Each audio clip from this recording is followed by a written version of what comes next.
सिर्फ खुद को बचाने के लिए। गांव से कुछ दूर बसे शहर के एक कोने में एक टूटी फूटी झोपड़ी में रहने वाला व्यक्ति था नरेश वर्मा। एक वक्त था जब नरेश एक बड़ा बिजनेसमैन हुआ करता था। उसका अपना घर, गाड़ी, पत्नी सीमा, एक प्यारा सा बेटा अंशु और माँ, सब कुछ था उसके पास। लेकिन आज वो अकेला है, बेसहारा। लोग कहते हैं नरेश ने सब खो दिया सिर्फ खुद को बचाने के लिए, पर कोई ये नहीं जानता कि उसने क्या खोया, क्यों खोया और कैसे बचा। नरेश की शादी सीमा से प्रेम विवाह थी। दोनों कॉलेज में मिले थे। सीमित संसाधनों के बावजूद उन्होंने मेहनत से एक छोटी सी कंपनी शुरू की, वर्मा ट्रेडिंग्स। माता पिता साथ नहीं थे, पर नरेश की माँ सरला देवी हमेशा साथ खड़ी रही। कुछ सालों में बिजनेस चला, पैसा आया, गाड़ी आई, बेटा हुआ, सब ठीक चल रहा था। लेकिन फिर एक नया मोड़ आया जब पैसा रिश्तों से बड़ा लगने लगा। सीमा को अब बड़ा घर, बड़ी पार्टी, स्टेटस चाहिए था। नरेश का ध्यान अब व्यापार से ज्यादा पैसा कैसे दुगना हो पर चल गया। उसने शेयर मार्केट, ब्लैक टिक्स और आखिरकार एक रियल एस्टेट घोटाले में कदम रखा। सरला देवी ने कई बार समझाया, बेटा पैसा वो नहीं जो ईमान छीन ले, पर सीमा के दबाव में और खुद के सपनों के मोह में नरेश अंधा होता गया। एक दिन नरेश को एक ऑफर मिला, एक कंपनी की फर्जी जमीन डील में 50 लाख का काला धन कमाने का। ये गैर कानूनी था, लेकिन नरेश ने हामी भर दी। सीमा ने कहा, बस एक बार कर लो, फिर हम सब छोड़ देंगे।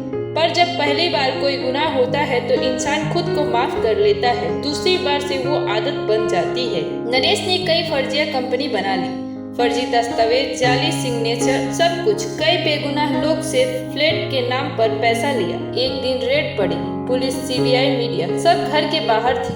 नरेश की संपत्ति जब्त हो गई, बैंक अकाउंट सील हो गए।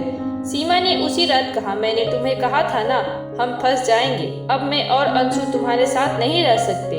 सीमा बेटे को लेकर चली गई। नरेश माँ की ओर मुड़ा। सरला देवी ने बस इतना कहा, मैंने तुझसे कभी कुछ नहीं मांगा बेटा, पर अब एक आखिरी बात कह रही हूँ, भाग जा, तुझे बचने ये दुनिया नहीं देगी। नरेश ने उस रात शहर छोड़ दिया, अपना सब कुछ, बिजनेस, बीवी, बेटा, माँ छोड़कर भाग गया। एक ट्रेन में बैठा और अगले दिन एक दूसरे शहर में दूसरी पहचान लेकर रहने लगा। माँ को आखिरी बार देखा था उस रात। नरेश अब मोहन बन चुका था।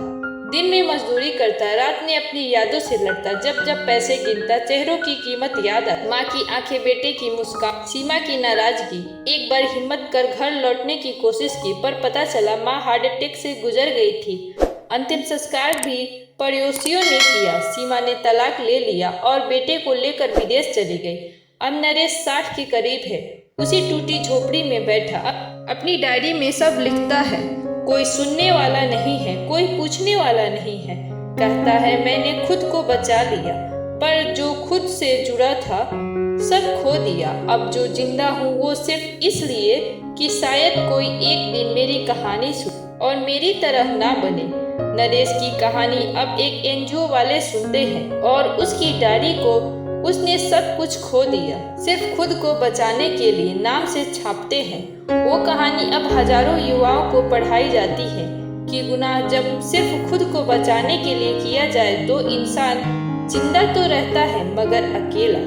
रिश्ते जब बिखरते हैं तो आवाज नहीं करते, पर अंदर का इंसान टूट जाता है। नरेश ने जो पाया वो उसकी मेहनत थी और जो खोया वो उसकी किस्मत। याद रखो, खुद को बचाने के चक्कर में कभी वो मत खो देना जो तुम्हें इंसान बनाता है।